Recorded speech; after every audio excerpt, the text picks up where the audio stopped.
প্রতিকুর, তুমি বলছো যে তুমি প্রশ্ন করে সিপিএমে কোণঠাসা হয়েছো। তুমি তৃণমূল বা অন্য কোনো দলে যোগ দিলে সেখানে প্রশ্ন করলে আরও বেশি কোণঠাসা হবে না, এই গ্যারান্টি তোমাকে কে দিল? তুমি তৃণমূল দলে বা বিজেপি দলে একজন নেতা বা নেত্রীর নাম বলো যিনি দলের মধ্যে প্রশ্ন করেও একেবারে বহাল তবিয়তে আছেন।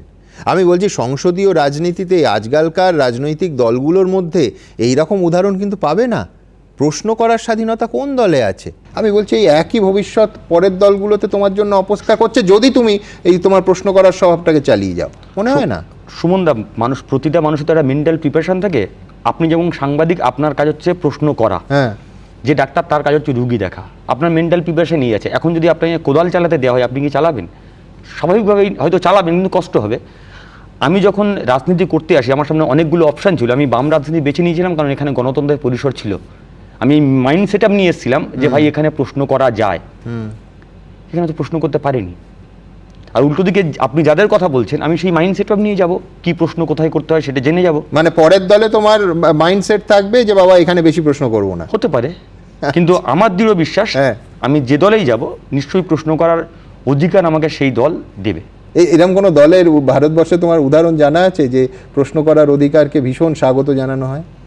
আবার সব দলেই তো বলে যে আমাদের দলে গণতন্ত্র আছে, ফলে অনেক দলের অনেক ইন্টারনাল বিষয় থাকে। আমি তো এখনো অন্য কোনো দলে ঢুকিনি, ঢোকার পরে বুঝতে পারবো যে কি পরিস্থিতি আছে। তখন যদি সুযোগ হয় তোমার স্টুডিওতে এসে বলে যাব যে তুমি কাগজে বা টিভিতে একটা বিজ্ঞাপন দিতে পারো যে সেই দল আমার সঙ্গে যোগাযোগ করুন যারা প্রশ্ন তোলার, দলীয় কর্মী, সমর্থক, এমনকি নেতাদের প্রশ্ন তোলার অধিকারকে স্বীকৃতি দেয়। এটা একটা বিজ্ঞাপন দিতে পারো। মদন দা তো তৃণমূলে প্রশ্ন তুলেছে, দিলীপ ঘোষও তো বিজেপিতে প্রশ্ন তুলেছে, এখনো তো বহাল তবিয়তে আছে। তো মদন মিত্র আর দিলীপ ঘোষের দলের মধ্যে অবস্থান কি খুব দারুণ আছে বলে তোমার মনে হয়? সেটা না, বাট প্রশ্ন করছে বহিষ্কার তো হয়নি, বা প্রতিকূল মতো ব্যক্তিগত আক্রমণ তো হতে হয়নি। এটুকু বলছি, ব্যক্তিগত আক্রমণ তোমার কোণঠাসা করতে পারে। আজকের একটু কম স্পেস দিচ্ছে, দুদিন পরে তোমার সুযোগ থাকলে তুমি একটু বেশি স্পেস পাবে, সেটা প্রশ্ন না। কিন্তু ব্যক্তিগত আক্রমণ তো দল থেকে করেনি, বিরোধীরা করতে পারে, সেই মাইন্ডসেট সবার থাকে। কিন্তু দলের অভ্যন্তরে ব্যক্তিগত আক্রমণ, দেখো, আমরা আমাদের অভিজ্ঞতা থেকে দেখেছি যারা অন্য দল থেকে তৃণমূলে যোগ দেন তারা সাধারণভাবে দুটো কথা বলেন।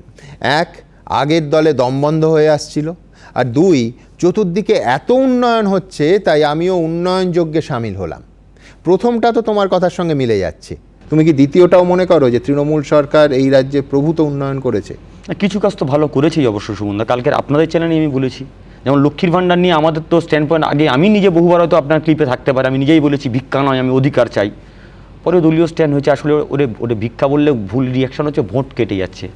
ওটা তো এটা ঠিক, অনেক গরিব গ্রামের মা বোনেদের ওটা আত্মসম্মান, ওই টাকা দিয়ে মোবাইলে রিচার্জ করে, ওই টাকা দিয়ে ছেলের স্কুলে টিফিন পাঠায়, ফলে ওটা বলা যাবে না। আমরা তখন বললাম, স্ট্যান্ড চেঞ্জ করলাম লোকসভা ভোটে, আমরা লক্ষ্মীর ভাণ্ডারের দাম বাড়াবো, লক্ষ্মীর ভাণ্ডারের পয়সা বাড়াবো, 1,500 টাকা ছিল 2,000 করবো, 3,000 করবো। তো ফলে কিছু তো স্ট্যান্ড চেঞ্জ হয়েছে আমাদের। ফলে হ্যাঁ, উন্নয়ন তো হয়েছে, অবশ্যই কিছু উন্নয়ন তো হয়েছে, এবং তার গুণগান তো অবশ্যই করতে হয় সুমনদা।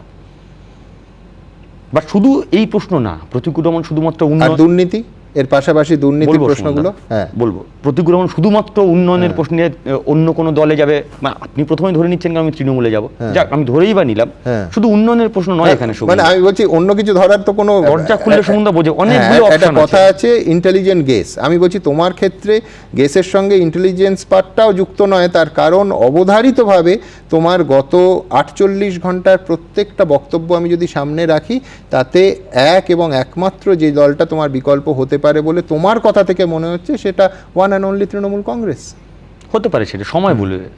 তুমি যদি এই গোটা সাক্ষাৎকারটাকে, মানে গত 48 ঘন্টায় রাহুল গান্ধীর প্রশংসা করতে, নরেন্দ্র মোদীর প্রশংসা করতে, তাদের উন্নয়ন দেখতে পেতে, তাহলে সেই অপশন খোলা রাখতাম। যদি রাহুল গান্ধী থাকতেন অবশ্যই রাহুল গান্ধীর প্রশংসা করতাম। রাহুল গান্ধী বিরাট বড় ফ্যান, বাংলা ভাষা ওই ভারত জোড়ো যাত্রাতে আমি বিরাট বড় ফ্যান ছিলাম।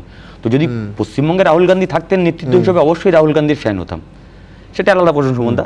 বাট আমি শুধুমাত্র উন্নয়নের জোয়ারে ভেসে এসেছি বা দমবন্ধ হয়ে যাচ্ছে বা XYZ এগুলোর মধ্যে না।